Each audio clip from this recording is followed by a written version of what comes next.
दुकान का मालिक चाहता था कि उसका सुपरमार्केट बंद हो जाए। उसने एक चालाक आइडिया सोचा। उसे लगा कि ग्राहकों के लिए अंदर आना बहुत आसान है, तो उसने ऑटोमेटिक दरवाजे की जगह इको फ्रेंडली घूमने वाला दरवाजा लगवा दिया। अब जब भी ग्राहक अंदर आते दरवाजा लॉक हो जाता। उन्हें दरवाजा धक्का देकर बिजली पैदा करनी पड़ती। जैसे ही बिजली एक तय स्तर पर पहुंचती, दरवाजा फिर से खुल जाता। मालिक को लगा अब कम लोग आएंगे, लेकिन उसकी हैरानी का ठिकाना न रहा। वो दरवाजा इंटरनेट पर वायरल हो गया। अब पहले से भी ज्यादा ग्राहक आने लगे। लोगों को लगा यहाँ खरीदारी करने से उनका वजन भी कम होता है। उन्हें लगा सुपरमार्केट उनकी फिक्र करता है। मालिक टूट गया। जब वह ग्राहकों को रोक नहीं पाया तो उसने सोचा अब उन्हें खरीदारी से रोकेगा। उसने ऐसे सप्लायर चुने जिन्हें कोई नहीं चाहता था। उसने दाम भी नहीं घटाए बल्कि 3 गुना बढ़ा दिए। लेकिन उसे उम्मीद नहीं थी वो सप्लायर दरअसल प्राचीन शाही बावर्ची का वंशज निकला। जैसे ही ग्राहकों ने महंगे खाने का स्वाद लिया, सब तुरंत बिक गया। शेफ ने मालिक का धन्यवाद करते हुए कहा अब से वह केवल इसी सुपरमार्केट में खाना बेचेगा। सिर्फ 1 महीने में बिक्री ने राष्ट्रीय रिकॉर्ड तोड़ दिया।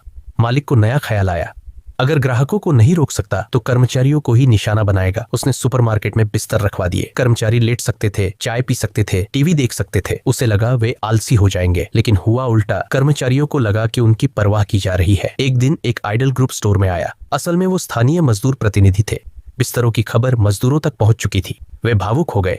उस दिन से पूरे शहर के मजदूर सिर्फ उसी स्टोर से खरीदारी करने लगे। उन्हें अब किसी छूट की जरूरत नहीं थी। मालिक फिर टूट गया। फिर भी उसने हार नहीं मानी। वह नकली सामान पर बनी टीवी शो में शामिल हुआ। कुछ सुपरमार्केट महंगे पैकेजिंग में कम सामान बेचते थे। कुछ 600 ग्राम खाने को 300 से 300 ग्राम के 2 पैक में बांट देते और उसे एक खरीदो एक फ्री पाव बताकर ज्यादा दाम वसूलते। मालिक ने खुद अपने प्रोडक्ट को एक्सपोज किया। वो था फ्राइड चिकन, जो अगले दिन बेचना था। बोर्ड पर लिखा था 6 के दाम में 8 मुर्गियां। असलियत ये थी 6 मुर्गियों को टुकड़ों में काटा गया। हर एक से थोड़ा थोड़ा मिलाकर 7वां चिकन बना। फिर एक पूरा चिकन और डालकर इसे छिपा दिया। दर्शक दंग रह गए। बाकी मेहमान भी हैरान हो गए। उनके हिसाब से ये सौदा बिल्कुल सही था। 6 के दाम में 7 चिकन। मालिक अचानक सबसे दयालु व्यापारी कहलाने लगा। अगले ही दिन सारा फ्राइड चिकन बिक गया। अब उसके पास कोई चाल नहीं बची थी। उसने अपनी सारी पूंजी खेत खरीदने में लगा दी। कई कॉलेज छात्रों को डबल सैलरी पर नौकरी दी। सोचा अब तो घाटा होगा, लेकिन ग्राहक जब खेत देखने आए तो उन्हें लगा ये सब्जियां उन्होंने खुद उगाई है। जब मालिक समझाने गया तो मैनेजर के लोग उसे उठा ले गए।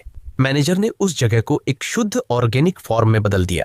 सब्जियां बाजार के 3 गुना दाम पर बिकने लगी। उसके बाद जो उगता वही बेचा जाता। स्थानीय सरकार को लगा कि ये सुपरमार्केट अर्थव्यवस्था को बढ़ावा दे रहा है। उन्होंने मालिक को 70 अरब की फंडिंग दे दी। और अब आप देख सकते हैं मालिक कितना खुश था। तो कैसी लगी आपको ये कहानी? अगर पसंद आई हो तो कमेंट में आलू लिखे, और अगर नहीं पसंद आई तो कमेंट में प्याज लिख दे। आपके सुझावों से ही हमारी आने वाली वीडियो और बेहतर बन पाएगी।